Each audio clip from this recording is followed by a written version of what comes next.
Margaret Hill, member of the Media Society Council and producer of tonight's event. I'm so glad you can join us for this discussion on the future of British broadcasting. So, how far are the BBC and Channel 4 under threat? Does the BBC need major reform? Should the licence fee be abolished? Will we all end up with American-style television channels? Well, it's all fascinating stuff. And we've got a stellar panel to discuss it all, with a brilliant chair, Anne McElvoy, senior editor of The Economist. Before handing over to Anne, I just want to say that we will be a much more excellent Media Society Zoom events over the next few months. The Media Society is a charity, and we can't now hold live events and are struggling financially, so we need your support. So please join the Media Society for a very modest sum to support our events and all the work we do to help media students. And there's information about how to join on the website. But enough of me, on with the discussion. And it's my great privilege to introduce our chair for this evening, Anne McElvoy. Thank you so much, Margaret, and for all your hard work in pulling this together. I think it's a perfect time really to take stock of where the media ecology and the broadcast ecology in Britain is going. The future of broadcasting in Britain is the title of our debate, and it has a slightly good journalism, a good teasing subtitle of Outfoxing the BBC. So in a moment, I'm going to introduce my illustrious panel and find out what their views are on that. Let's just take stock very briefly of where we are. For some time now, the government has made pretty clear it doesn't want business as usual in dealings with the BBC as the licence fee is haggled over, one of the great routines of British policy and political and broadcast life, but perhaps a bit different this time because some of those close to Boris Johnson are threatening to whack the BBC or to bring it and Channel 4 to heel. At the same time, of course, there are other iterations of media and broadcast that are changing very fast. It's getting easier to set up competitors. There are rumours and stories galore, confirmed stories of Andrew Neil leading a comment-style channel, possibly modelled on Fox. Does that delight scare us? Or indeed, might there be a British version which doesn't land exactly in the same space, but is a competitor to the BBC? Underlying that, or at least for me, is a more open-minded question. Does the BBC need major reform? Does it have metropolitan liberal bias? Are its critics to an extent right? Ditto Channel 4 News. Is its agenda representative, or does it simply sit in a different place? And crucially, holding this all together is that question of the licence fee and the licence fee payers. And all of us, I suppose, on this call and panel come into that category. We'll also be hearing a view from the other side of the Atlantic and how perhaps Britain might find itself with a broadcast ecology more like the US, and what would that mean? What would it entail? What would the risks or possible rewards be? But more important than that, for now, let's get to know our people and then we can find out what they think. Just going to get a quick hello so you've met everyone virtually tonight. Greg Dyke, BBC Director General, of course, 2000 to 2004. He famously promised to cut the crap. Greg, I would suggest that task is still ongoing. And he described the operation is hideously white. These are the things, I suppose, that the headline trawl pulls up. Important to know, of course, his range of experience is much wider. Chairman, Chief Executive of Pearson TV and a former Chairman of the Football Association. Hello there, Greg. Good evening, Anne. Nice to be with you. Your thoughts on much of that in just a moment, I'm sure. Philip Davies, MP, a member of the DCMS Select Committee. Philip has been a sharp critic of the BBC, often calling it out of touch, worried about political correctness or groupthink. They need to get out more, he said. Well, unfortunately, Philip, that's not going to happen this week. But even as we stay in more, we aim to get out more. Hello. Hello, Anne. Great to be with you today. And you're going to come out, I think, with some testing arguments on the licence fee. Look forward to hearing those. Patrick Barwise, co-author of the forthcoming book, The War Against the BBC. Patrick is Emeritus Professor of Management and Marketing at the London Business School and an Honorary Fellow of the Marketing Society. Hello there, Patrick. Hello. Frank Langfit is London correspondent of the US network National Public Radio, or NPR. That's someone with a foot in media on both sides of the Atlantic, very well qualified to tell us what the introduction of a more US-style media might mean for Britain. Hello there, Frank. Great to be here, Anne. Thanks. And of course, very important that our audience on the call and session tonight know that your questions and thoughts are very relevant to all of this. You will see that there is a chat function. We will be taking some questions later on, and we'll make them a representative selection, of course. You'll hear once we've had a good to and fro with our panel and hashed out their views. So yes, please, questions go to the chat box. Avail yourself of chat. It's where it's at. Now, Greg, I'm going to hand over to you. Very brief thoughts as we go around the panel, perhaps to get us going. Is the BBC in danger, and why? Well, I think there was certainly, it's certainly a more hostile government than they faced back until Mrs. Thatcher's days, really, where there was quite a lot of hostility against the BBC. But I think you've got to put it all into the COVID discussion. I don't think you can look at this and say, where were we pre-COVID and where are we going to be after? And we don't know about after. But I mean, the support and the use of the BBC during crisis has always been enormous. And it's been enormous through this crisis. So has that changed attitudes to the BBC? I think it probably will. I'm going to come back to you on exactly how, but I think, Philip Davis, would you like to just bring in your viewpoint here? Probably on the panel, most, at least as far as I know so far, outspoken critic of the BBC. What worries you about it? Makes you think it's ripe for reform? Well, I think you summed it up pretty well at the start, Anne. I mean, I think that it does suffer from groupthink. It recruits from a very small pool of people. It sort of has a North London view of the world, which alienates huge swathes of the country. And, you know, it's nothing like the BBC that I knew and loved when I was a kid. I mean, you know, when I was a kid, if you wanted to watch the best sport, you went to the BBC. If you wanted to watch the best drama, you went to the BBC. The best comedy, you went to the BBC. Well, you wouldn't go to the BBC for any of that now. And yet it sort of expects every year us to pay a bit more and a bit more and a bit more for the privilege of getting a worse and worse output. And it's just not sustainable. So it's not just the fact that they have this sort of liberal, metropolitan, politically correct view of the world, although bad though that is. It's the fact that the quality of the output is nowhere near what it used to be and what people were brought up with years ago. And it's just unsustainable to keep expecting to use the criminal law to force people to pay for it every single year when fewer and fewer people want to watch it, and people use it less and less. So I think it needs to change its mindset, certainly, and to actually accept that the rest of the country doesn't always think like the North London metropolitan elite. But I also think it needs to raise its ambitions. And, you know, I think the licence fee in many respects, you said to Greg, is it under threat? I don't think the BBC is under threat. I think the licence fee is under threat. I don't think the BBC is under threat. And actually what it ought to do is see the opportunities of getting away from a licence fee model. And it probably would be a much bigger media beast in the world if it wasn't held back by the licence fee, to be honest. I'm sure we're going to come to the license fee in a bit more detail in just a moment. So let's sort of keep broad, and then we perhaps we'll go down that inviting tunnel of the license fee. Greg can tell us what it's like to have to go and negotiate for one. But your description reminds me a bit of the old joke about such bad food in such small portions. It doesn't sound like much is delighting you on Auntie at the moment. Patrick Barwise, you've written a book which takes a rather different view of the blessings of the BBC. Just give us a flavour of your arguments, if you could. Well, most people do think that the BBC is in peril and that the attacks on it are deliberate and increasing and significantly driven by commercial and political vested interests. I actually disagree with Greg. I think that this is the most hostile Prime Minister the BBC's ever faced.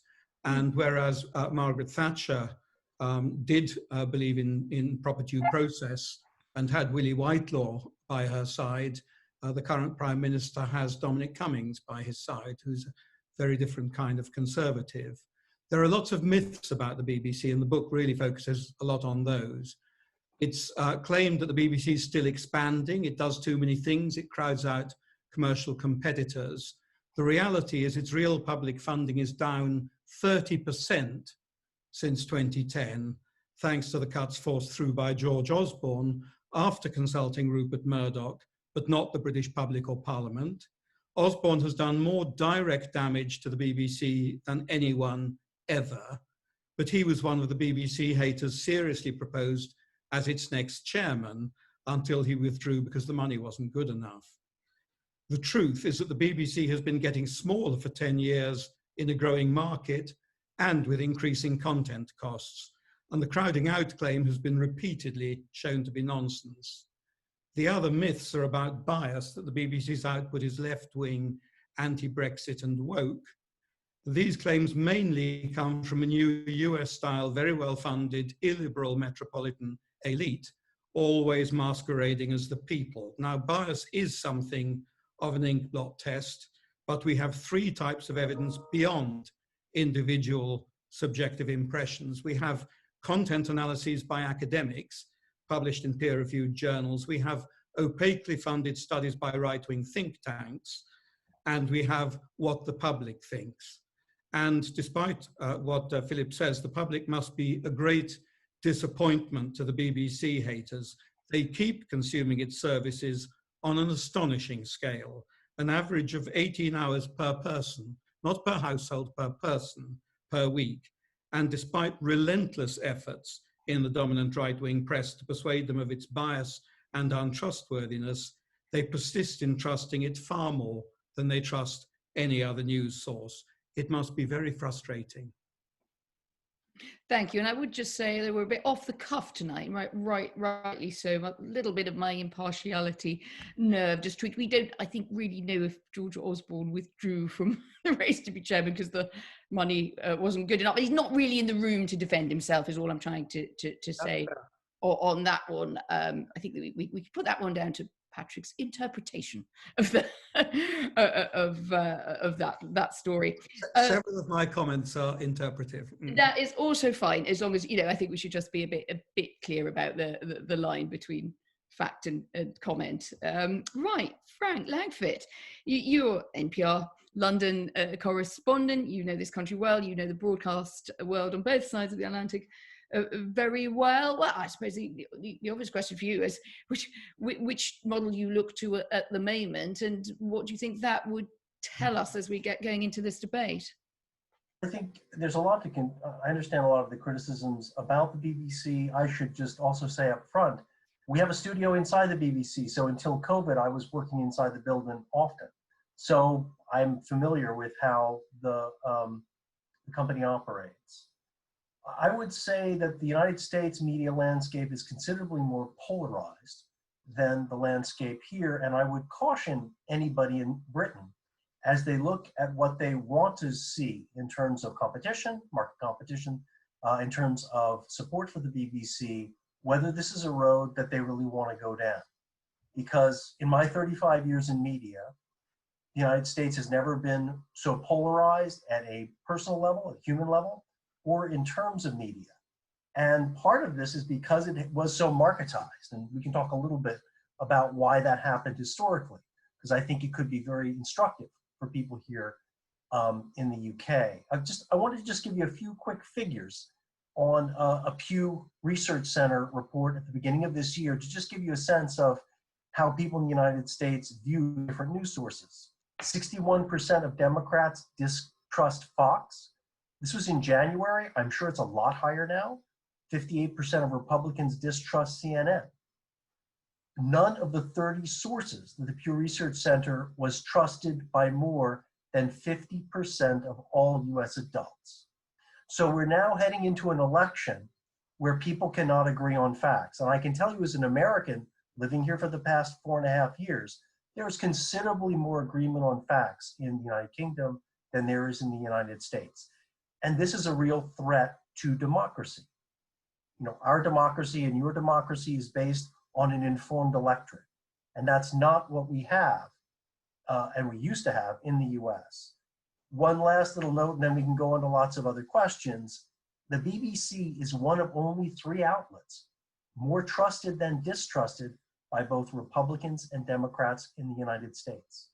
Many faults, but that's important.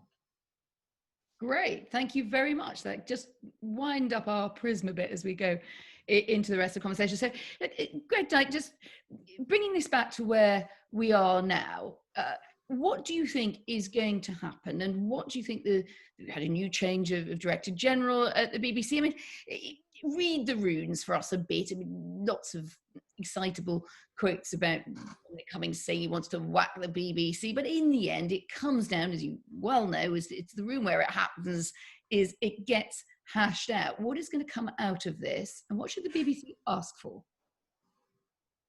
Well, the BBC has a remarkable ability to survive, and rightly, because it is a remarkable service.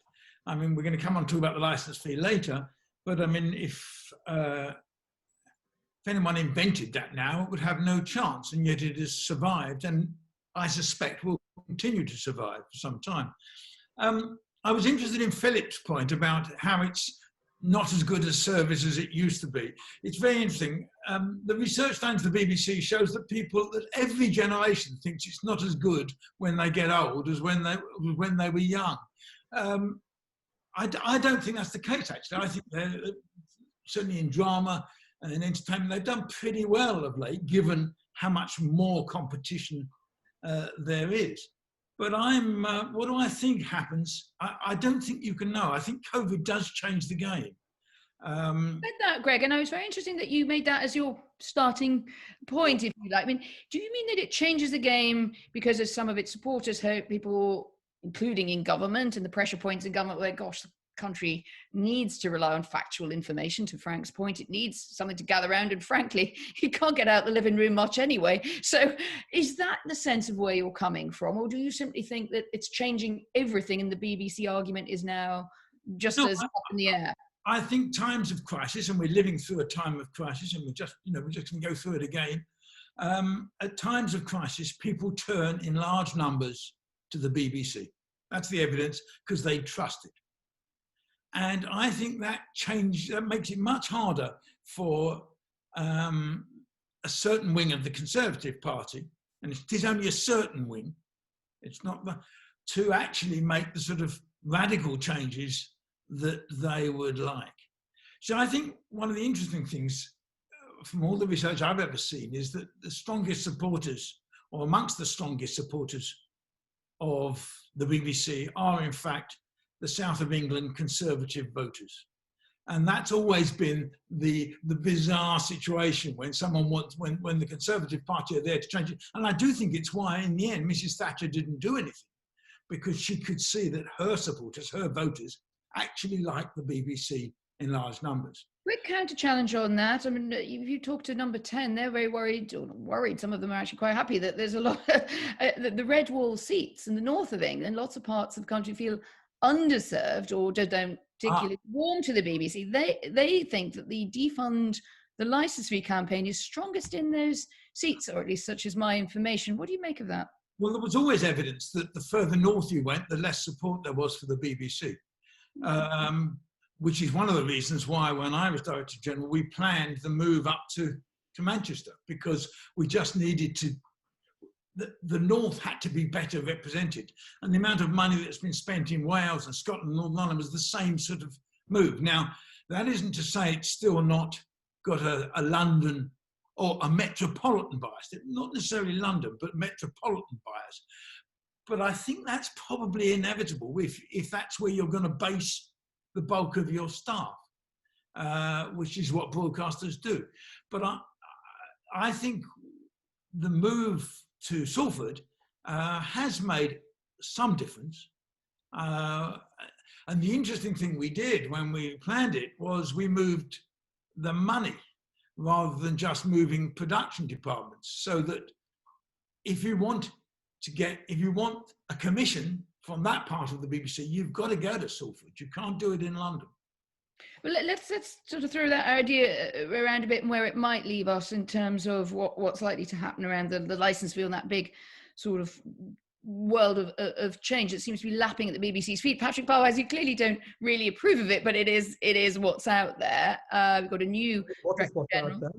A world of change or threat of change lapping around the ankles of the BBC. So what should the BBC do? Should it simply go to the barricades waving a copy of your book and say, up with this we will not put, or should it change something, acknowledging that a lot of pressures are coming onto it at once? Well, I think that we have to be clear that the number one challenge to the BBC is the funding cuts.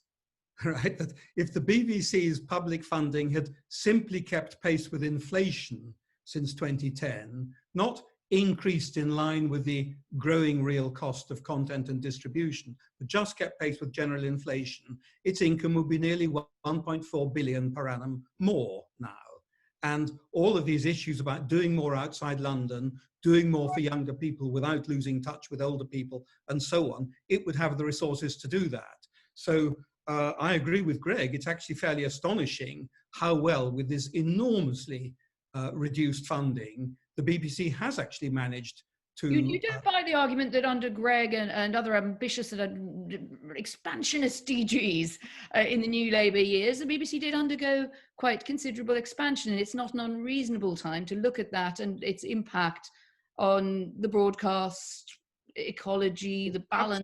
It's completely reasonable. How big should it be? I completely agree. It's completely reasonable to look at the BBC's impact on other media, which has been done repeatedly, again and again, and none of the attempts to quantify that have found a material impact. So the Murdoch argument, which is constantly repeated, that the BBC has overexpanded and crowds out commercial competitors. What is true is that in 2010, the BBC had its highest, I think, real public funding ever, and it's been getting smaller ever since. And it was actually not because of Labour; it was the major government primarily which gave it a generous funding deal in order to launch digital services, radio, TV, and online, in order to drive the government's digital agenda. And it did that. So it's true that taking 2010 as the base, it's got smaller since then. It's also true that it had expanded at that point. Philip Davis, isn't it a fair point that there had been digital expansion and there was going to be digital expansion, whether everyone loved it, loathed it, or liked some bits of it and switched off others, but you could now have BBC Sounds on your phone as podcasting. You had the development of the iPlayer. You might even say, they could have invested more in the iPlayer and got further in the global market in terms of streaming, but it was never going to stay the same as it had been in you reference that you enjoyed it more when you were growing up. The world had changed, broadcasting had changed, and for the BBC to stay at the forefront internationally as a broadcast brand, it needed to be funded and it needed to expand. I've got nothing against the BBC expanding. I'm all for the BBC expanding if it wants to. In fact, I think under my regime, I think you would find that it would expand an awful lot more.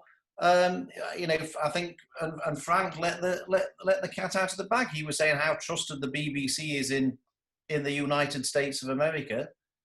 Brilliant. Well, the BBC should be agitating to get rid of the license fee and go to a subscription model where it can actually get all of this funding from all of these huge supporters of the BBC all around the world. It would be a much bigger media player if it actually unleashed itself from the shackles of the license fee. I've no idea why it has such a lack of ambition and wants to keep it. So I've got no problem with the BBC getting bigger. What I simply object to is people being forced by the criminal law to pay for it whether they want to or not. That's what I object to.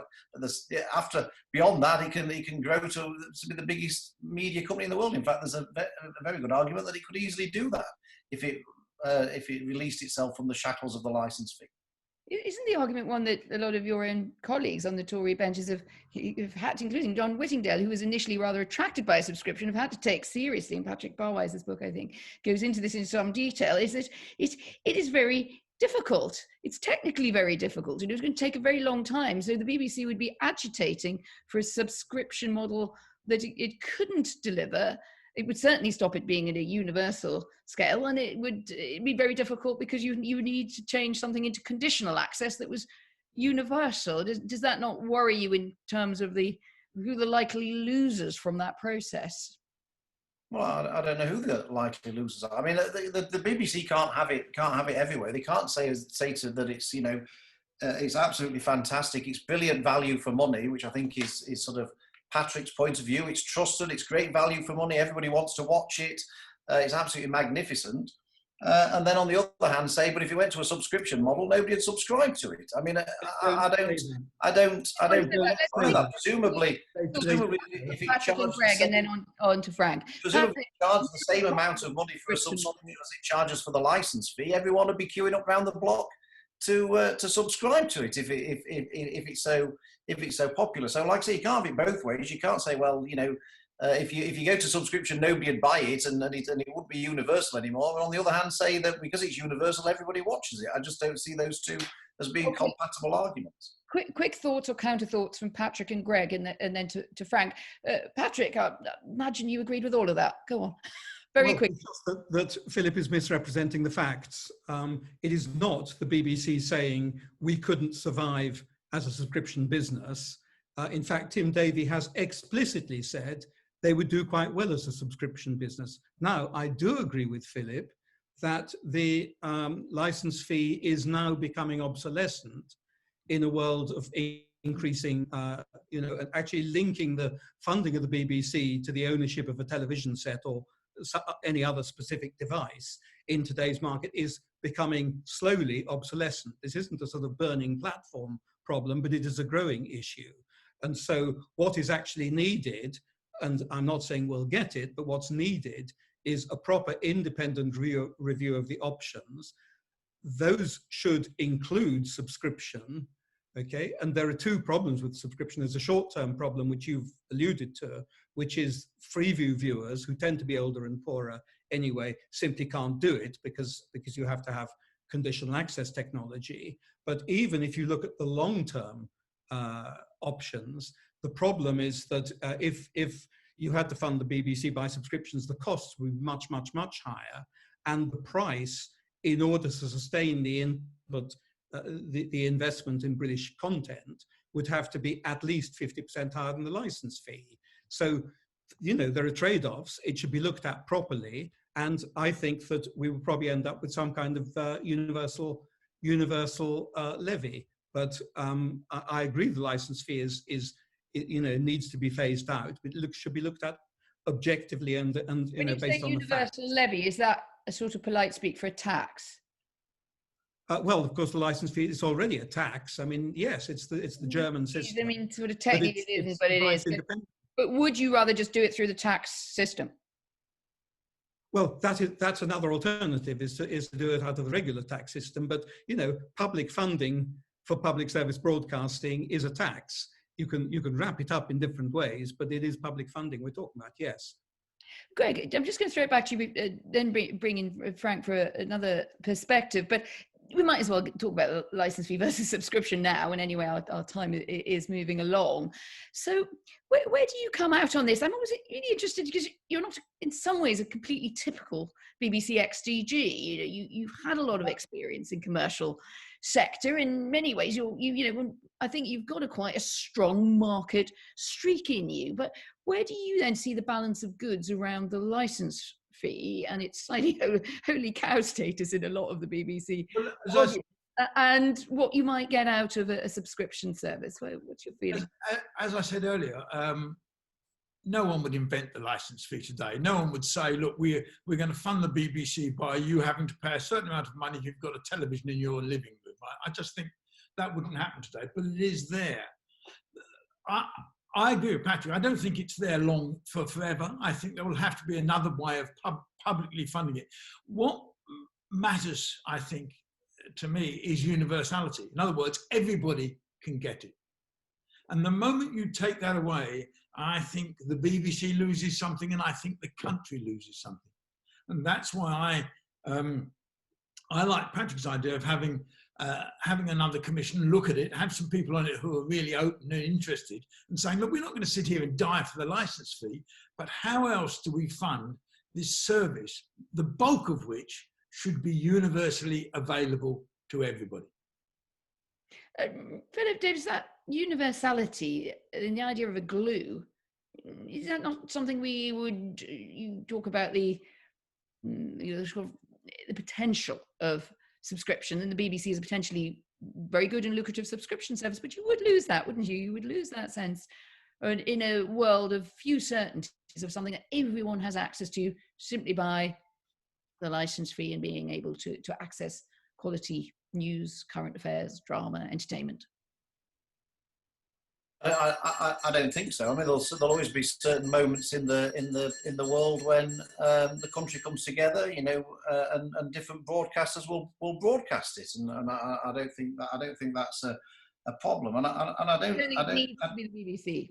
I don't have this this sort of view that you need universality for public service broadcasting, or you need public funding for public service broadcasting, because where will that end? I mean, are we going to have a Sky Arts made as a universal channel, because there's probably more public service broadcasted on Sky Arts alone than on the whole of the BBC these days? The BBC cooks up a load of stuff, load of programs on there that you could see on any channel, to be perfectly honest.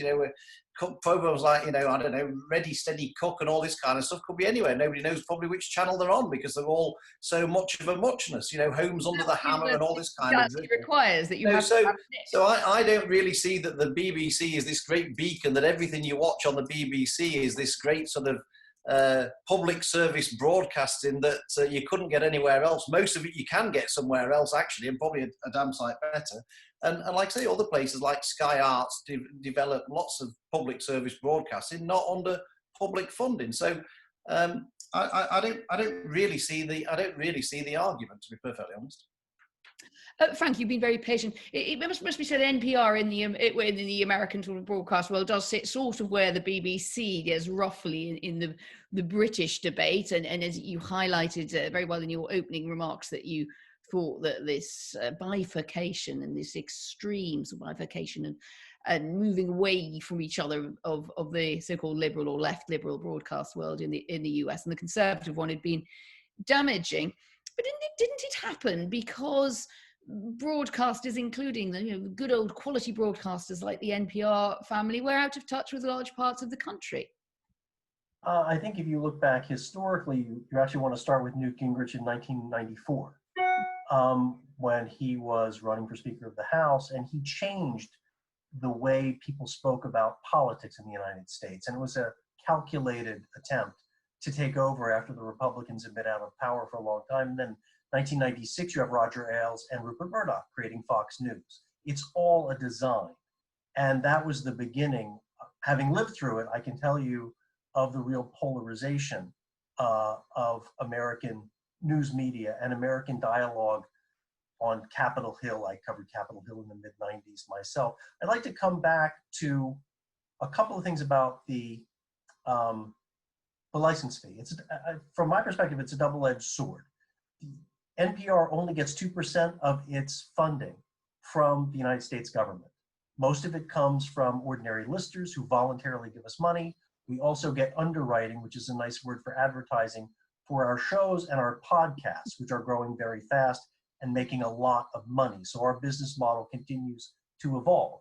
The fact that we even take 2% of money that comes from the Corporation for Public Broadcasting makes us a lightning rod, can be a lightning rod in certain moments in the polarized political environment of the United States to, get attacked for something we might report. The BBC is utterly beholden to the license fee, and I think that that's an albatross. I think that it's a problem for the BBC. If I were running the BBC, I would be looking to make some kind of slow transition out of it, because you end up, everybody here thinks they own the BBC in a way that they don't feel even Times readers in New York, in Manhattan. Mayfield, they own the New York Times. But that's, I think, a problem. And so I do agree that the world has changed and the BBC needs to be looking. And I would advise anybody in this position for some kind of changing business model. But I think it should be done slowly. And I don't think the BBC's enemies should be allowed to use that to cripple or destroy it. Because I do think you will lose something if you don't have this factual news service in the middle of the country. I mean, during COVID, and I do read a lot of obvious British news. I see stories just as I do in American stories that are not quite true, but when it comes to COVID, things like that, I go straight to the BBC. And I know that it's going to be accurate. And that's very important in the midst of a crisis. One final point, coming back to something Philip said. I think Philip makes a very good point that all news organizations need to be much more representative of the countries they cover. And yet, many of the people who want to work in news organizations like to live in London, Washington, New York, and LA. COVID is an opportunity. We've all seen that we can work from home. That's an opportunity for BBC reporters to spread out even more and save money for the company. I can tell you that NPR reporters are moving around the country. Producers are more spread than they've ever been because of the sad opportunity that COVID has presented to people. So just my initial thoughts from an American perspective in the UK. It's a very good point, actually. We often get stuck on where the BBC is based, but it's changing anyway. It is, and it should. And there were, Greg makes excellent points that there have been an effort, obviously, to cover particularly the North much better. But this is an opportunity to save money. I mean, we don't even know what the future of NBH will be like, or what the future of NPR's headquarters in Washington, D.C. We don't know when we'll be back there. At the earliest, I would bet you we're talking May or June of 2021.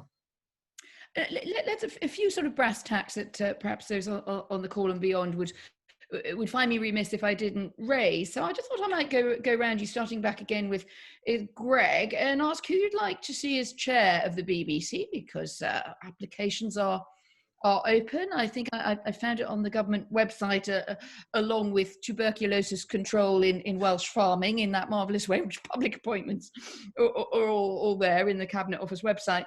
So assuming you didn't want the latter job, to all of you, who would you like to be chair, and who would you like to see chair Ofcom? And briefly, why? Greg? Well, I wouldn't like to see Paul Dyke as chair of either. simply because State your reasons, as they say in GCSE. Oh, well, two reasons. First of all, I don't think he knows what impartiality is. Talk about what it's meant to be, and that's fair enough. He was a brilliant editor, but I mean, it was of a certain style and a certain thing. I suspect the chairman will be someone with a conservative background, and I think that's right. I think if actually you're interested, as I am, in preserving much of the BBC, and it doesn't mean to say it shouldn't change, because organisations have to change or they die anyway. But I think you'll want somebody with a Conservative Party or conservative background who believes in the BBC. And once you do that, then I think the BBC, the fight that perhaps we might have would be easier in some ways. What you don't want as chairman of the BBC is someone who is hostile to the government at this particular time. The job of the chairman of the BBC is to ensure that there is a relationship between government and the board. So I think I could come up with a couple of names, but I think in the end it should be someone from a conservative background who believes in the BBC. Right. Okay. So we haven't got a name out of you, but is anyone you suddenly wake up at 2 a.m. thinking, yeah? No, because they might well ring me up and give me a hard time afterwards, mightn't they? That was the idea. Yes. All right, Philip, we'll pass the baton to Philip for now. You can monster Greg a bit more on the panel if you want, and see if you can get a name out of him. I didn't manage. Philip Davis, who would you like to see chair the BBC and Ofcom? Different jobs. Well, I unlike Greg, I will give you a couple of names, but I'm like Greg, I'm reluctant to do so, but perhaps for a different reason, not because they'll pester me at 2 o'clock in the morning or whatever, but because it'll be a kiss of death for their chances by me suggesting. That's why That's why I'm more nervous. But so this is you can if you've got these on your long list, you can strike a ruler through them, because I'm suggesting that they would do a good job. One of them is Robbie Gibb, who is obviously BBC through and through, and I think fully understands the challenges that the BBC has got, and the fact that it doesn't actually represent a lot of the country, or a lot of the country feel that the BBC is drifting away from it. And I think he gets that, and I think he realises that it needs to do more on impartiality. The other person I would like to see, whether it's at Ofcom or the chairman of the BBC, is Archie Norman. Archie did a brilliant job as chairman of ITV, and he steered it through a very, very difficult time, and he did it brilliantly, and it kept its public service obligations, and it also remained profitable. In fact, became more profitable. I think he did a fantastic job at that time. I mean,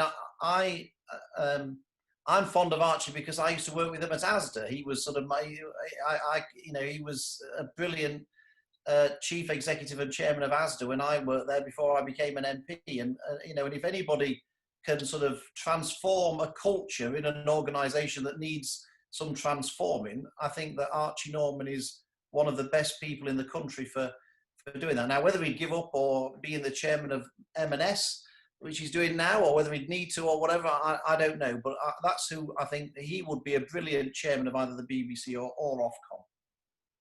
Yes, he's probably got quite a lot on his plate at M&S at the moment. Anyway, Patrick Barwise, I'm very interested in who you. I might be able to imagine who you don't want, but who would you like to see in these two very key? Actually, I think Greg put it very well. I think it should be a Conservative, which will mean we have a Conservative DG and chairman in all organisations. And I spent 6 years as chairman of Which, the consumer organisation, and I was very lucky because we had a terrific chief executive.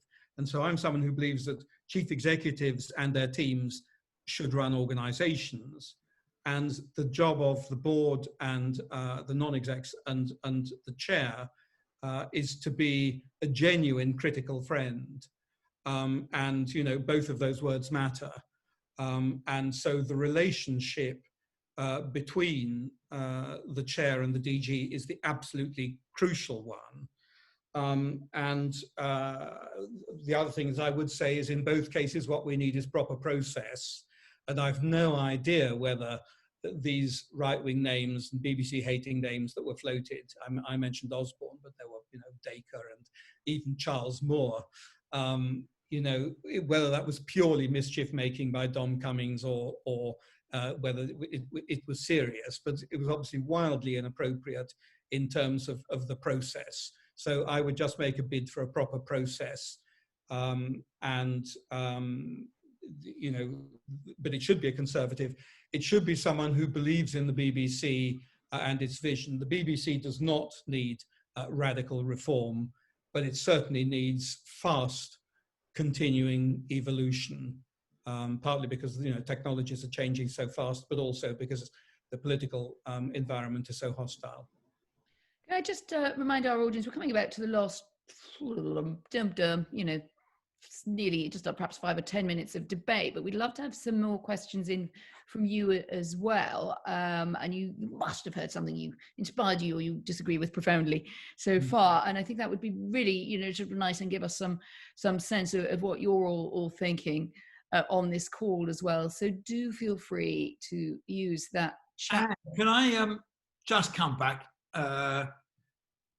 You chose your moment. You knew I was in the middle of a public service announcement. All I was going to say was your moment, so you can come in, and then I must go back to Frank. All right, but I don't disagree with Philip Davis. I think Archie Norman would be a very good chairman of the BBC. So maybe he and I could come together and make sure he doesn't get the job. No chance. I thought you were going to make common cause. Now you seem to have ruled the poor man out. Actually, you haven't mentioned any women. Just occurred to me. I don't know if anyone would like to possibly to kind of go like the full 2020 and have a female chair. Or indeed, Greg, given your complaints about diversity when you were DG. You know, it's I'll throw in another one. Carolyn Fairbairn, who's just giving up at the CBI. She was head of strategy at one time at the BBC when I was there. She'd be a very good chair. She worked very closely with Greg, actually, didn't she? Yeah, and she was. She's a Conservative background. Yes. I suspect. She was quite outspoken on Brexit, which number 10 might not. Yes. Well, I mean, if you've got to have a Conservative who's also a Brexiteer, then it gets harder, doesn't it? No, you don't have to have Brexiteer, but it may be. I don't know. I only throw that for debate that it's depending on where you've been in the debate, how vociferous you've been. I don't know. It shouldn't rule you in or out, really, should it? I just we just started chatting about it. Frank, sorry, a Brexiteer who supports the BBC is, you know, they exist, but it's a small subset. Yeah, well, that's a comment. Not being empirical. Frank, please feel free to throw in names. Something that we must get to just before perhaps we take a few questions was whether, when you mentioned that you thought, you know, you had to be careful what they wished for about the sort of diversity of shows and current affairs angles and news that we have in the US, which I often find quite exhilarating when I arrive. But as you say, it does end up with people not really having any little common space at all. Does it matter? I just wanted to bring back something I really must mention because I didn't perhaps give it enough attention at the start. And I'd just like to hear what people think. Something like Andrew Neil, GB News, or these alternative channels. I think there's also one coming out of News UK. We don't yet know the scale of it. Is that, are you saying this is a kind of danger on the slippery slope to the American model of things just being too far apart, or do you think Britain could do with a bit of it? I think more diversity would be good politically, and I think also within news organizations, coming back to something Philip was talking about, I think beyond, you know, it's geographic diversity, economic diversity, and political diversity, I do think it is a slippery slope. I mean, so I can tell you, I've seen it, I watched it happen, and my real concern would be the attempts of people to cripple the BBC for their own purposes, and then a flourishing of media that might not be very fact-based.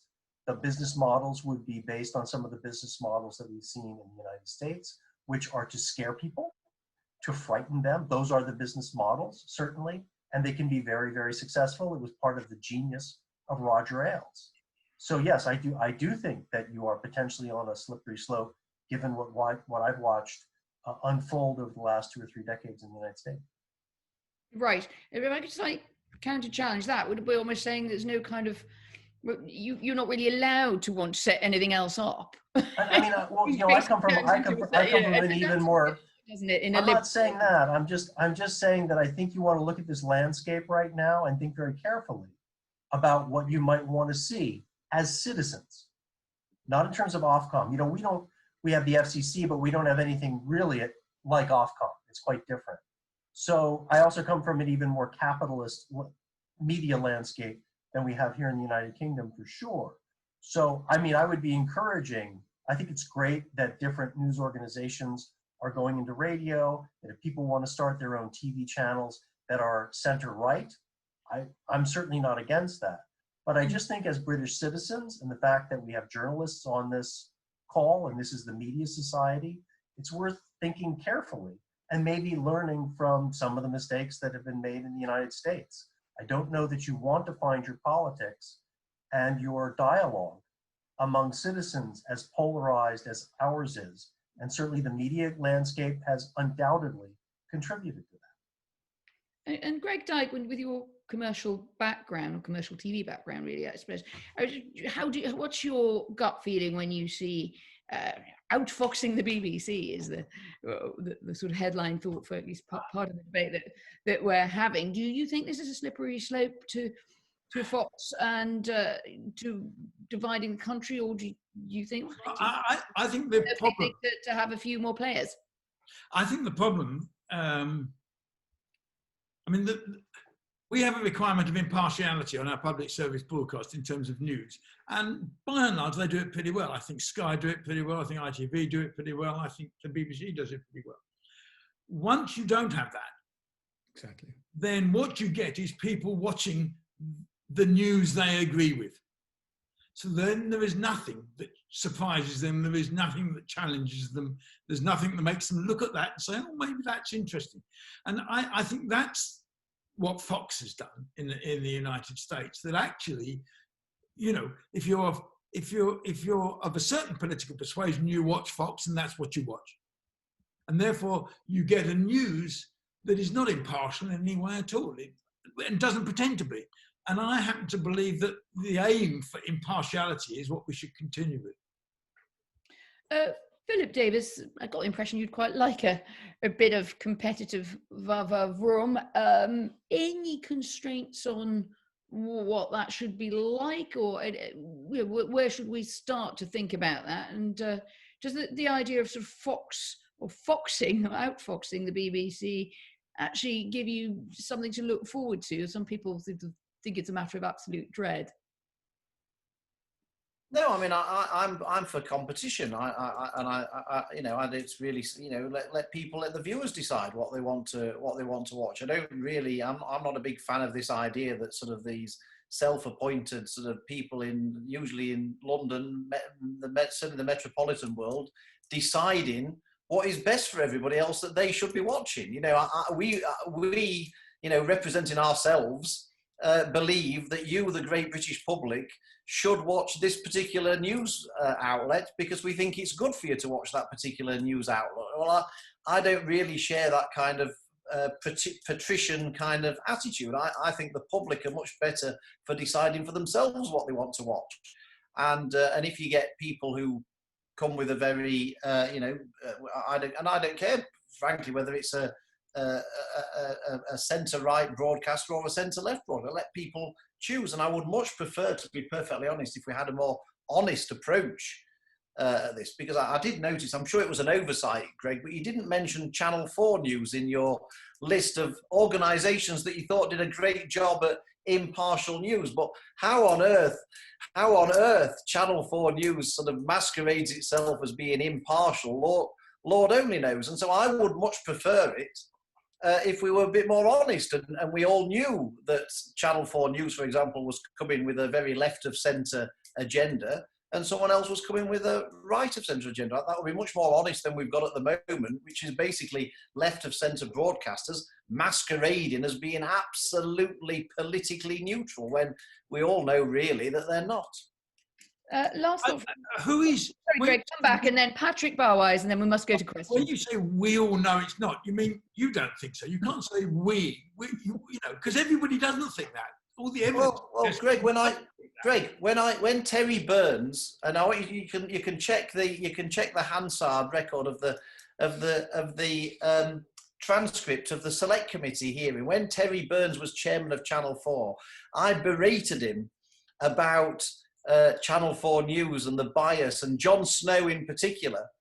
And from my recollection, I'm very happy for people to dig out the transcript, and if I'm wrong, I'll put my hands up. But I recall Terry Burns at the time, when I berated him for this, saying, well, all you have to do is look at Jon Snow's Twitter profile and he's to see what his political standpoint is, which I thought wasn't really a full-throated defence of the impartiality of Channel 4 News. If that's the best defence he could come up with, that we should just look at Jon Snow's Twitter feed to see where he's coming from. That isn't really what it's all about, is it? So if even he couldn't come up with a robust defence of the impartiality of Channel 4 News when he was chairman of it at the time, I'm not entirely sure what I'm offering is a controversial view.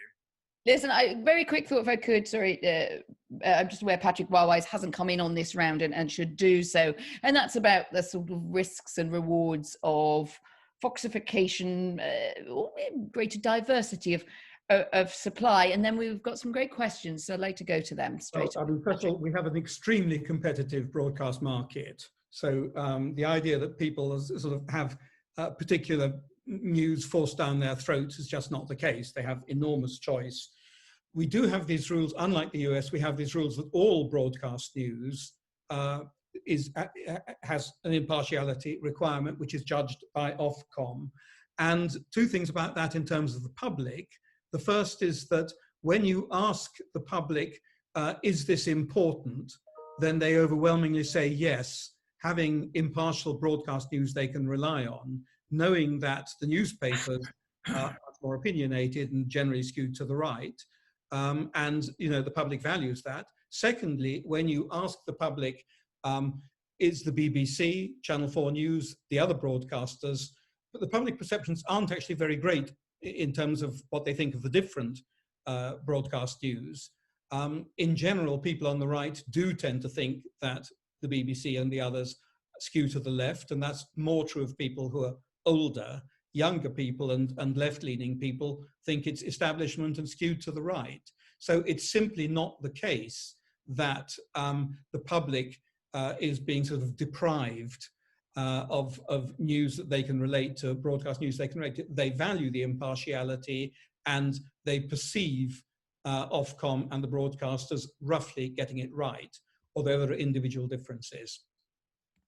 Right. Well, that's a very good time to segue into questions. I'm desperately trying to change anything that is a comment into a question, so sometimes I might just do a bit of upspeak. And I think this one is worth just playing back to everyone. Is Dorothy Byrne, of course, of Channel 4, who says she's editor-at-large at Channel 4 these days, and she says Channel 4 News is duly impartial. It just happens to have an agenda different to that of the BBC. It is massively trusted by the public, according to research conducted recently by Ofcom. Quick thoughts, comments from the panel on that, and then I'll move on. Agree. That's what the data say. That's what the data say. And you said data in the plural, and coming from The Economist, you don't know how much that meant to me. But Philip, you presumably don't, I shouldn't say presumably, it's a terrible word. Guessing you might not share Dorothy's view, but she does say it is trusted according to research conducted by Ofcom.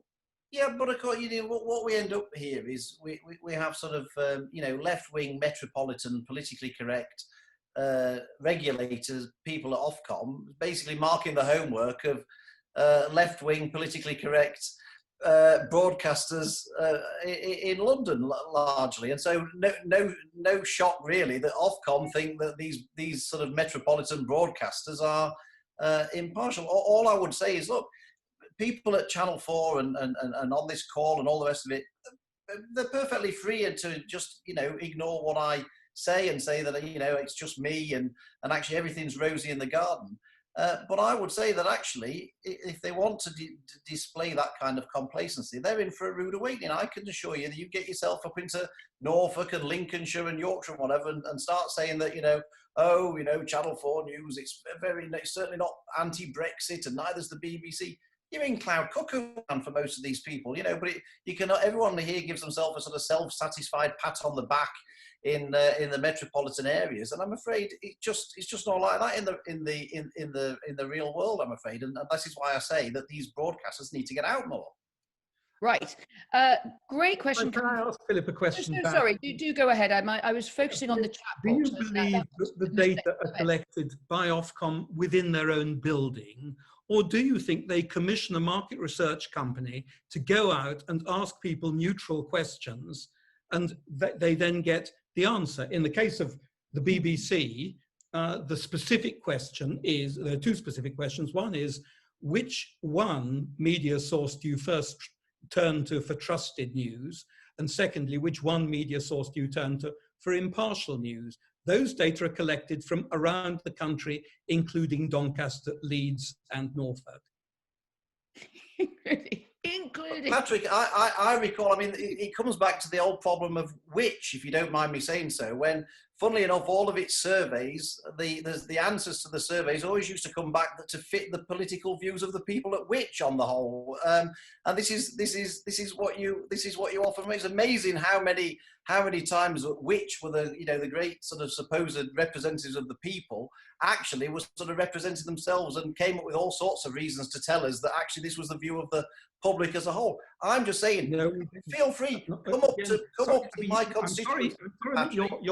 Patrick, come up to my knock on a few doors. Knock on a few doors. And then I must move on. And that's, I have to defend which. You might find a different view of the world and knock on a few doors to your self-satisfied data. The data from which come overwhelmingly from the Which subscribers, who are not a representative sample. The data I'm talking Say that again. about, the Ofcom data, come from representative samples. Well, right. Okay, listen, I think I've got as far as we're going to get on that. It's a wonder Philip ever managed to buy a washing machine.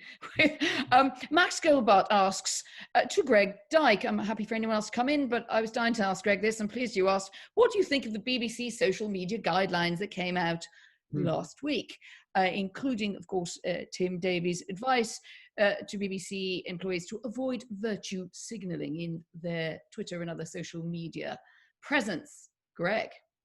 Well, it's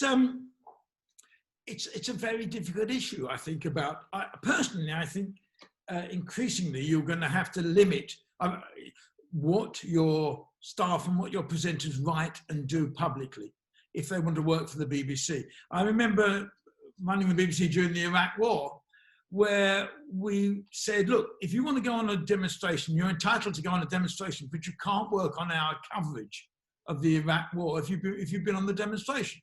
And that's always a challenge throughout. And I think Tim Davies is probably right. And I think what he's trying to do is to say, look, our aim is impartiality. It's very difficult.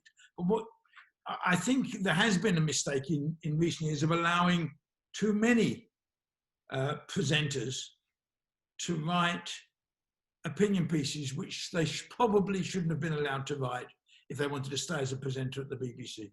He's come under fire for the virtue signalling, the use of that phrase. So I wondered if you had any further thoughts on that, Greg, and also where it would leave participation in events like Pride and Pride marches. Is it a bit of a can of worms? Because once you start to sort of pick through what your employees may and may not do, exactly, isn't that the problem? It is a real difficulty, and there's a line you have to draw somewhere, and I think he's trying to do it now. But I will watch it with interest. I haven't followed it as closely as perhaps you have. Anyone else on the panel? Strong views, pro or con, and that's the Tim Davies guidelines on use of social media. Yeah, anyone else on the panel like to come in on that? Well, I just think he's right to come down on it, particularly for news presenters. But as Greg says, actually finding the right place to draw the line is not straightforward. And this is a problem certainly at NPR and elsewhere in the United States, depending on the nature of the media. We are not allowed to participate, certainly if we are front-facing in any way. Can we participate in any political events at all? You can go and stand on the sidewalk and observe, which is great. You learn more. People should do that. But I agree with everybody here that it's a problem. And if you look at social media feeds of journalists around the United States over the last 5 to 10 years, they've definitely shifted and become much more partisan, and it's much easier now to know where people stand. And I think particularly for companies like the BBC and companies like NPR who are in the middle, and they have a very public relationship, you have to be very careful. And partisanship was really something that picked up on your earlier comments, wasn't it? It's the drift of what you've been worrying about, I think, in the US and warning about. Philip Davies, I mean, do you think it's sensible of Tim Davies? I mean, is this the way that's going to make, would this actually help? Or would it simply mean that people wouldn't say things on social media, but their attitudes wouldn't necessarily have changed or broadened out, if that is what you are concerned about? Yeah, well, that's a fair point, but I think Tim Davies is absolutely right. You can't have people who are supposedly reporting impartially on the news who are sort of participants on one side of the political argument, whichever side that is. That's clearly unacceptable. I mean, I think there was a bit of a misstep in saying people couldn't go to Pride marches. That's I'm not sure where that came from. Everybody was denying it came from them. So, but I mean, that was, but it obviously came from somewhere. But I don't think anyone made it up. I think, and obviously that was a terrible mistake. I don't think anybody I know objects to people going to a Pride march. But yeah, they shouldn't be participants in the debate if they want to be seen as impartial reporters on that. And like I say, you have to look at many BBC and media people on their Twitter feed, and I'm afraid it is sadly lacking. And coming back to Channel 4, I'm not entirely sure that a news presenter shouting F the Tories at Glastonbury would be within Tim Davies' rules either. But it seems to work at Channel. It seems to be fine at Channel 4. Allegedly. Seeing as I intervened earlier to say his press is not in the room and we don't have the evidence in front of us, so let's stay on the right side of the law on that one. Mimi Turner, Director of Strategy and Comms for the Liberal Democrats, asks, what 3 things can the BBC do to build bridges with people who believe, to Philip Davis' point, that it ceased to represent them and doesn't share their values? So Philip, this chalice can stay with you. If you could, I think we'll keep things brief and moving along in our last 10 minutes or so. So a couple of 2 or 3 things and then we'll throw that around. I mean, I think, like I say, it certainly has lost a lot of people who were Brexit supporters. I think the BBC has been seen by many people who voted for Brexit as being hostile to it. I think programmes exploring the opportunities of Brexit. I mean, nobody at the BBC can tell me one programme the BBC have done to explore the opportunities of Brexit. Maybe some programmes like that. But I think, you know, one of the things I would say to Tim Davies, stop all the sort of political correctness, all these targets of, you know, we want, I don't know what it is, the latest one, 25% of people on screen to be from an ethnic minority, which is not just a target, apparently, it was mandated. This was mandated. All this kind of thing basically makes sort of people in white working class parts of the North just despair, because actually, you know, the BBC is probably most underrepresented by white working class people, I would venture. Right. And so I'd get rid of all these politically correct targets. That if they want to of the targets, but Greg Dyke. Rid of the targets, yeah. I referred to one of the headlines from your time as DG, was the BBC was hideously white. You possibly thought that it needed a few targets to get it moving in a more diverse direction, and it's become a much more insistent theme in public life, is representation, enhancing representation of ethnic minorities, after all, are a very large chunk of British society. Do you agree with Philip? Well, yes. Sorry. What was clear to me at that time was that our society had changed and was changing pretty rapidly, and the BBC hadn't. And that was in terms of the BBC had changed in terms of women employees. It had gone in quite a short period of time. To, you know, over sort of 10 years, it had changed. The number of women at a senior level, the number had changed dramatically. It hadn't happened at all amongst ethnic minorities. And yet, if you looked at what the demographics showed our big cities were going to be in 10 years' time, they were going to be disproportionately ethnic minorities compared to then. So we had to change it. And I said it was hideous. Actually, I didn't say it. Someone asked me in an interview, do you think media is hideously white? And I said, I think the BBC is hideously white. And I didn't think any more about it till it was the front page lead on the Mail on Sunday. But I never regretted to the arts of media. Did you want to very briefly take the rest of that, Mimi Johnson's question, was what does it need to do more? I want to ask Patrick Barwise the same thing. I've just got a couple of other questions to get through. If you could be haiku-like panel for the next 10 minutes.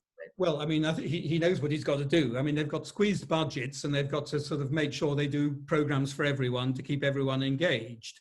On the sort of, the PC stuff, of course, the Beeb always gets it both ways.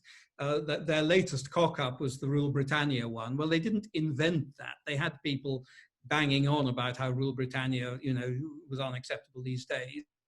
And they had a wobble, and they then did a U-turn. They made one then another. Exactly, and so they very often get it from both sides. On the whole sort of PC thing, the other thing is that the Beeb is always sort of singled out. So let me give you 3 examples of other media organisations. News presenters wearing BLM badges, that was Sky. Refusing to make a programme in the state of Georgia because of its abortion laws, that was Netflix. Having a weekly transgender diary, that's the Daily Telegraph. Now, you know, I have to say that if the Beeb did any of those things, then, you know, I would expect Philip would need a doctor close by to sort of watch this sort of, make sure his blood pressure didn't go up too much. You're not forced to buy all of those though, Patrick. That's the difference. You're not forced into paying for those. You can choose. That's the very, very big difference. Well, that's why I agree that the license fee is you know, obsolescent. That's why we need to look at it properly. Very briefly, so Frank, I'll come in on this because otherwise we'll get to the end and have not heard from Frank. And then I've got a couple more questions, so let's move briskly. Frank. Yeah, just I think on the diversity front, I think economic diversity is huge. The biggest problem, I think one of the biggest problems in American media is most people come from a middle or upper middle class background. Many people have gone to Ivy League schools, and there's a certain way of thinking. And so I think you want geographic diversity, you want economic diversity, and you also want political diversity. One of our congressional reporters is an evangelical Christian from the middle of the United States. Her reporting is totally different than you would get from somebody who had grown up in another kind of family in Manhattan or Washington. So I think when we talk about diversity, we need to speak much more broadly because both of these countries are very nuanced and very mixed. And I think sometimes it only takes a few hires to make a difference in terms of your coverage. Yes, that's certainly true across US public radio, where there's also been quite a few firings around the diversity agenda and replacement. So nothing equivalent, I think, has really happened in the UK, which is another interesting difference. Julia Hobsbawm asks, what is the separation between BBC News and other BBC provision? Isn't the venom directed at the BBC focused mainly on the question of impartiality rather than cultural quality? I wonder if that goes first to Philip. I think it might do because of that reference to the cultural quality, but maybe sort of misremembering. But Philip and any other all-comers on that? Yeah, I mean, I think a lot of the focus is on the impartiality of the news, without a doubt. The news channel and the main news programs, I think that is definitely a big issue for the BBC. But it goes beyond that. There's lots of unhappiness with the BBC that goes to things like the salary of Gary Lineker and stuff like that, which offends an awful lot of the British public as well. And so I think yes, a lot of the focus is on impartiality at the BBC, but it goes way beyond that, and it is more of it is a bigger cultural issue. And I think that Frank was absolutely right about the BBC making an effort to have more forms of diversity in all its form, not just the sort of high profile visual diversity. More absolute diversity would take the BBC a long way, not just in its news, but culturally in terms of its offer. Greg, I agree with Philip. So sorry, who did someone else want to come in there? I just want to say I agree with Philip, which doesn't always happen. I was going to say, wow, we're breaking out the Prosecco. Times are tough. I was just, Greg, briefly on that.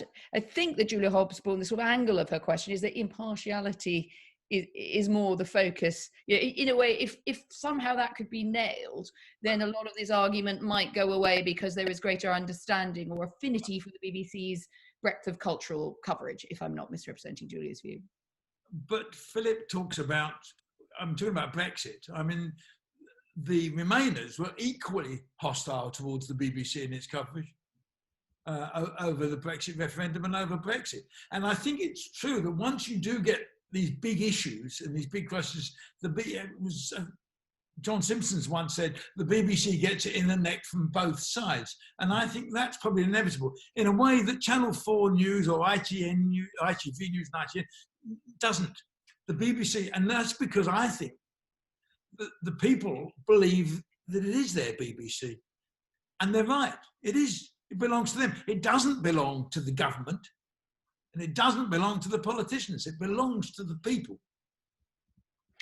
What about, I mean, there's a number of questions. Sorry, I'm just sort of flicking down while you're talking, because in the way of these things, everyone comes with really interesting questions in the last 5 minutes. It's like they have to get into extra time, isn't it, Greg, in your old world, before the goal opens up beautifully. I mean, there is quite a lot. I mean, Edwina Wollstonecraft is asking, specifically to Philip Davis, but I think more broadly, is that sort of, is underneath this a kind of, should the BBC be doing everything? Is understanding of public services? She says, Philip says yes to arts, but no to Homes Under the Hammer. So what about things that are popular with the public? You could argue other broadcasters can make them very well and do. So it brings us, and it may be no bad thing actually, as we come towards the end, to this question of, does the BBC need to preserve universality? Or could it concede that there are many things, as has happened with sports rights, notably, where it would be better to leave some things to other people. I've opened a lot with Philip and Greg. Well, I mean, Frank, what do you think about, what's the balance for you watching these two worlds of broadcasting between, should the BBC allow more competition in other areas and sort of double down on the, what used to be called the kind of quality current affairs and association? I think the greatest value that the BBC provides in this country is news and information and accurate news. There are other commercial companies that can produce lots of really good arts and entertainment. But I think that is the BBC's core competency, both domestically and overseas. You talk to many Americans, they enjoy the BBC when they live in the States, as well as when they travel around the world, and this is a much more global approach. So I think the one thing I would want to preserve about the BBC is the best of its news and current affairs. And I also think that in many ways, that's the most important thing in this very fraught political time on either side of the Atlantic. I take one more thought, if there is one, from the panel on universality, and then I think I have a final question. And if not, we could simply go to the final question, if I'm interfering with your good dining or drinking time. Ian Johnson says that there are sort of two in one, Ian, so forgive me if I slightly pull them together. How worried should BBC bosses and Tim Davie be about Laurence Fox and his Reclaim Party? And a question, Philip Davis, would Fox's party force the Conservatives to a harsher attitude towards the BBC? Laurence Fox, Reclaim, but also that sense perhaps, we're seeing it again, I think Nigel Farage is starting a party, isn't he? Richard Tice, which would more formally than previously oppose lockdowns. So we are seeing a lot more political pressures that aren't just in the sense of the good old push and pull days where you said it's gone a bit Labour, it's gone a bit Tory, and you've somehow tried to meet in the middle. It's a different world out there, isn't it, in terms of challenges and even what impartiality might mean, Greg?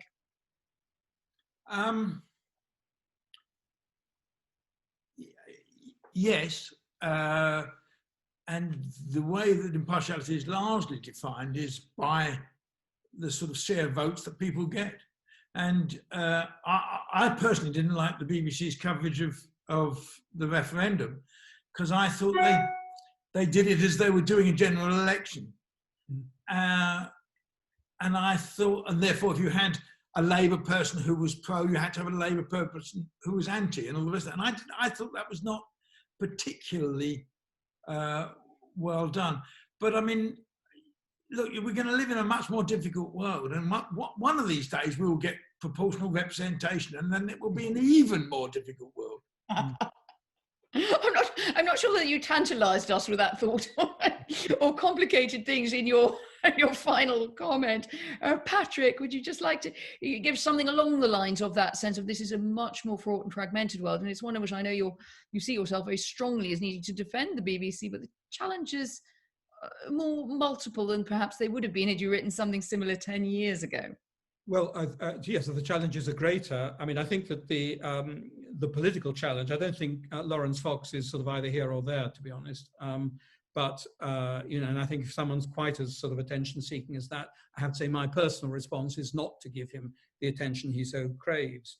But in terms of the world, politically, it's number 10, which is really hostile. And if you want to know what's behind that, then look at what Dominic Cummings wrote on his New Frontiers Foundation blog in 2004 about what he wanted to do to the BBC, which is to British media, which is to bring us much closer to the US system, much more polarized. It's a 4-point plan: undermine the BBC, introduce a UK Fox News, which actually runs into the problem of Ofcom and impartiality, introduce right-wing shock jocks with phone-in radio, as you have in the States, and remove all constraints on political advertising.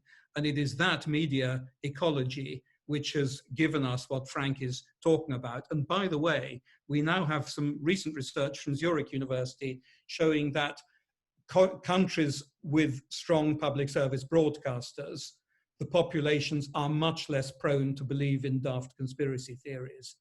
So I think this is serious, and I think not just the BBC, but our broadcasters in general are really important in protecting us from the degree of polarization we're seeing in the US.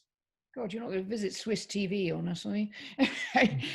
Fox, Lawrence Fox, as in Farage. I'm just throwing in for good measure because there's always something coming from that particular political brand, and there is a new idea. Philip Davis, are these straws in the wind, and as Patrick perhaps suggested in the case of Lawrence Fox, and attention-seeking, if that's not putting words in your mouth, Patrick, or do they tell us something that is going to be significant about the way that the BBC is going to come under more challenges on what it stands for and for whom?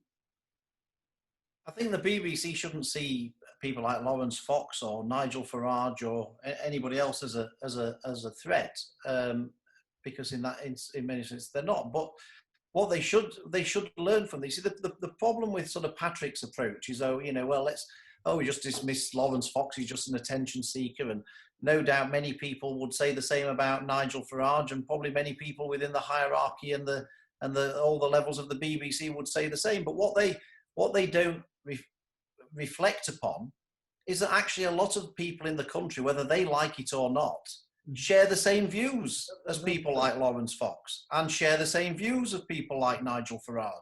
And the way that they dismiss people like that goes to show actually that a huge range of the population, actually, they have contempt for those people. You know, the people and this is what shines through to many of the people. Briefly, if you could, Philip. I'll just finish on this. But this is what shines through to many of the people who pay the license fee. They feel that the sort of people at the top, this metropolitan elite at the top of organisations like the BBC, they think that they're pro-Brexit, they think they're thick and racist and whatever. And actually, they think that they've got contempt for people who hold their views. And Patrick let the cat out of the bag with his sort of dismissal of people like Lawrence Fox and Nigel Farage. Actually, those people, those views are very widespread in the country at large, and the BBC would do well to remember that sometimes. Frank, last word. It goes to you. You could pick up on that, but it's an interesting moment, isn't it? When you've offered some warnings along the way, but some of these challenges, disruptions, and yes, opportunities are coming, and they are coming, and possibly after in a very different world. Let's see what happens tomorrow night in the US, and that's I'm sure that'll be up for another debate here at Media Society and elsewhere, as we all stay up through the night. Those of us who have to churn out columns. But where do you think what should we keep in mind as we leave tonight? Well, I'm a great believer in a competitive media marketplace, being an American, and I think that those competition of ideas is great. But I think as the United Kingdom goes down this path, and it is inevitable, the United Kingdom is going to have to deal with it. We can't ignore there's legitimate polarization among people. It's not just invented by reporters and things like that. I think that the United Kingdom would be very wise to go down that path in a slow, thoughtful way and take a look at the history of the United States and find if there are lessons that can inform you so you don't end up where we are right now on the eve of the most important election in the modern history of our country. It truly takes a great radio broadcaster to just weave that all together and end exactly the time frame we're in, which is, of course, the night before that decisive US election. Thank you very much for that, Frank. And thanks to all my panel, to Patrick, to Philip, and to Greg. I hope you enjoyed it. Thank you very much also for your questions, and all of you who submitted questions and comments, very helpfully indeed. I hope you got some value out of that too. But most of all to Margaret Hill and to the Media Society for organising this event. A lot of food for thought, not always as I thought everyone was going to argue, which I think is the sign of an hour and a bit well spent, because we also had a great debate, feisty debate, but we also heard some very different angles. So to all of you, good night. Enjoy the rest of your evening. Thanks for coming. Thanks, Anne. Good night. Good night. Good night all. Thanks, Anne. Brilliant job. Thank you. Good night.